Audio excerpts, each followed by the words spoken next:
Buenos días, buenas tardes, buenas noches. Bienvenidos de nuevo a Un poco de ciencia, por favor, en YouTube.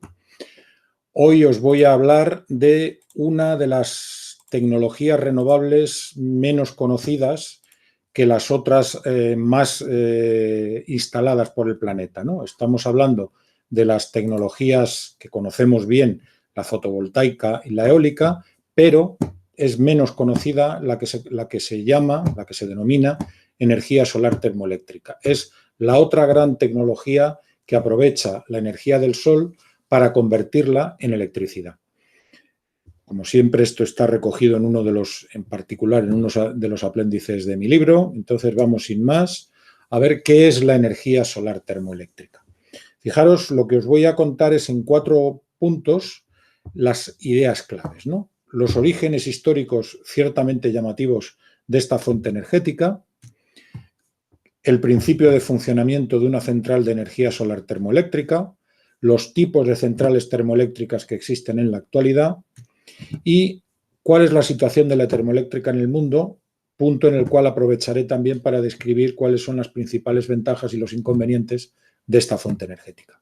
Por si os apetece indagar y buscar más información y queréis hacerlo en otros idiomas distintos al castellano, en inglés tenéis que pensar que la forma de hablar de esta fuente energética es muy distinta, no es una traducción directa.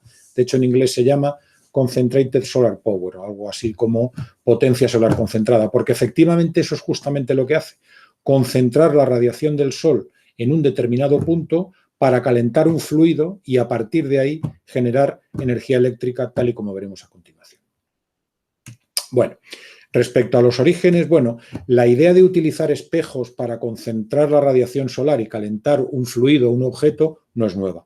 Es de hecho muy antigua, ¿no? Porque de hecho se dice que el célebre científico griego Arquímedes utilizó las propiedades de reflexión de la radiación solar que tenían unos enormes escudos de bronce para incendiar las naves romanas que asediaban la ciudad de Siracusa en Sicilia durante la Segunda Guerra Púnica. Bueno, no hay hay dudas acerca de que esto haya sido realmente cierto, aunque esta experiencia se ha recreado con éxito a otra escala distinta, no a la escala de barcos, ¿no? Entonces, sí que parece factible hacer lo que supuestamente hizo Arquímedes, pero no se ha llegado, no hay una constancia categórica de que tal cosa llegara a ocurrir. En todo caso, lo que sí hay es una constancia pictórica. Hay un cuadro muy célebre en la Galería Uffizi de Florencia, en la que se ve precisamente el principio de funcionamiento que supuestamente utilizó Arquímedes, es decir, la radiación solar se reflejaba en unos grandes escudos de bronce y al reflejarse y dirigirse hacia las trirremes romanas que asediaban Siracusa, incendiaba esas naves. Bueno, no está claro que, insisto, que esto haya ocurrido, pero queda constancia de que ese maravilloso cuadro refleja algo que bien pudo haber ocurrido. Bueno, de hecho, ¿cómo funciona una central de energía solar termoeléctrica? Bueno, un poco lo acabo de comentar. La idea es que yo, en una serie de espejos distribuidos de una determinada manera, recojo la radiación solar, esos espejos la reflejan y están orientados de manera que todos van a coincidir en un determinado punto, en un foco donde hay una tubería por la cual yo hago circular un fluido. Es decir, esa radiación solar va a calentar ese fluido. Ese fluido se dirige a un intercambiador de calor en el que, a través de otro circuito secundario, se hace circular agua. Ese agua, al calentarse en el intercambiador de calor, se genera un vapor a presión que se dirige a los álabes de una turbina que está enganchada al rotor de un generador eléctrico que, mediante la ley de Faraday, genera electricidad que se vuelca en la red. Ese agua posteriormente es refrigerada y vuelta a empezar el ciclo. Bueno, fijaros que esta es la misma forma en la que funcionan las centrales térmicas convencionales. Es decir, una central térmica convencional también lo que pretende es obtener un vapor de agua a presión que se dirige a los álabes de una turbina.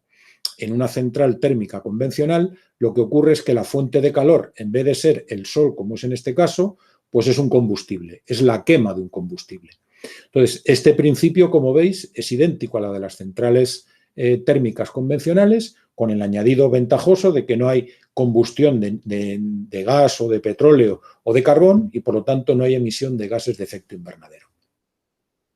Además, fijaros, dependiendo del tipo de fluido que se utilice y dependiendo del tipo de intercambiador de calor que se utilice, este procedimiento puede almacenar la energía. Es decir, yo puedo almacenar el calor generado en este foco de la torre durante un número de horas no muy alto, pero suficiente como para, por ejemplo, obtener energía durante el día y soltarla, volcarla a la red durante la noche. Esto es algo que hace única a la energía solar termoeléctrica y que la distingue de las otras dos grandes tecnologías renovables modernas, de la solar fotovoltaica y de la eólica, porque ninguna de esas dos permite almacenar la energía que generan, mientras que esta, como acabo de decir, pues sí. ¿Cuántos tipos de centrales termoeléctricas existen? Esencialmente hay 4 diseños básicos. El que se conoce con el nombre de cilindro parabólico, con colectores cilindro parabólicos. La idea es que yo tengo una tubería, esta que veis aquí, por la cual voy a hacer circular el fluido. Esta tubería está en el foco de unos espejos parabólicos que recogen la radiación solar y la concentran precisamente en la tubería. Ahí se produce el calor. La que se conoce como de espejos de Fresnel, que es muy parecida, la tubería es esta que veis aquí, y está en el foco de una serie de espejos alineados con distinta inclinación, de manera que todos y cada uno, cuando reciben la radiación solar, la redirigen precisamente hacia el foco por donde va a circular dicho fluido. Las de torre, es la que hemos visto en el ejemplo anterior, en la que los reflectores son espejos distribuidos en un campo, espejos que se denominan helióstatos, reciben la radiación solar y la enfocan toda hacia la cúpula de una torre por la cual está la tubería por la que circula ese fluido que queremos calentar. Y por último, las de motor Stirling, esas son un poquito más complicadas. La idea es que yo tengo un gran espejo parabólico, recoge la radiación y se dirige de nuevo a su foco. En su foco hay un motor Stirling. ¿Qué es un motor Stirling? Es un motor de pistón, es decir, es un émbolo que se puede mover, como los pistones de un motor de combustión interna, que está acoplado a un generador eléctrico. Entonces, la radiación calienta el fluido o el gas que hay en el pistón de ese motor, mueve ese pistón y ese movimiento, al acoplarse al generador eléctrico, genera la electricidad que queremos obtener. Esos son los 4 grandes diseños, siendo los más ampliamente extendidos en este momento los de torre, estos que veis aquí. ¿Cómo está extendida la energía termoeléctrica en el mundo? Bueno, para los que no lo sepáis, debo decir que España es líder mundial de esta tecnología. De hecho, la primera central de torre termoeléctrica comercial del mundo se instaló en el año 2009 en Sevilla. Es esta que tenéis aquí, con el nombre de Solúcar PS20, una central de 20 megavatios, que está acoplada a otra que tenéis aquí a la derecha. En la siguiente imagen se ve un poco mejor. Esta es PS20 y esta es PS10. Este conjunto PS20 y PS10 fueron las 2 primeras centrales comerciales de torre de energía termoeléctrica, repito, instaladas en el mundo. Claro, 30 megavatios no es una potencia demasiado significativa, pero hay desarrollos mucho más espectaculares que este. Por ejemplo, el más llamativo es el que se conoce con el nombre de Ivanpah, que está en el desierto del Mojave, en el estado de California, en los Estados Unidos. Esta es una central que tiene casi 400 megavatios, con más de 170.000 helióstatos en sus campos y con 3 torres acopladas de 140 metros. Fijaros, ahí tenéis la imagen de esta central, que es verdaderamente muy llamativa desde el punto de vista visual, ¿no? Digamos. Tenemos aquí los campos de helióstatos perfectamente visibles y las 3 torres. Las 3 torres acopladas entre sí.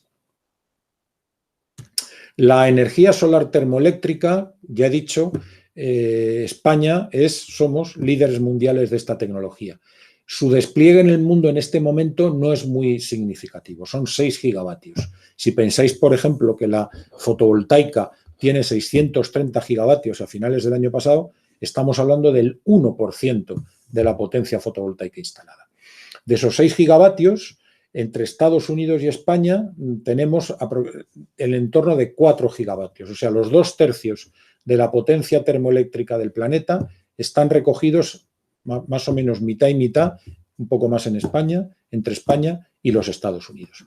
Y hay países que ya empiezan a utilizarla. Y si os dais cuenta, por los nombres China, Israel, Kuwait, es decir, son países con altos niveles de irradiación, porque ese es uno de los requisitos que tiene esta fuente energética para ser viable desde el punto de vista comercial. ¿Qué ventajas tiene y qué inconvenientes tiene esta fuente energética? Bueno, las ventajas son que, como ya hemos visto, utiliza los mismos procedimientos de conversión de la energía térmica que las fuentes convencionales y, como consecuencia, estas centrales son muy fácilmente integrables en las infraestructuras energéticas que ya existen.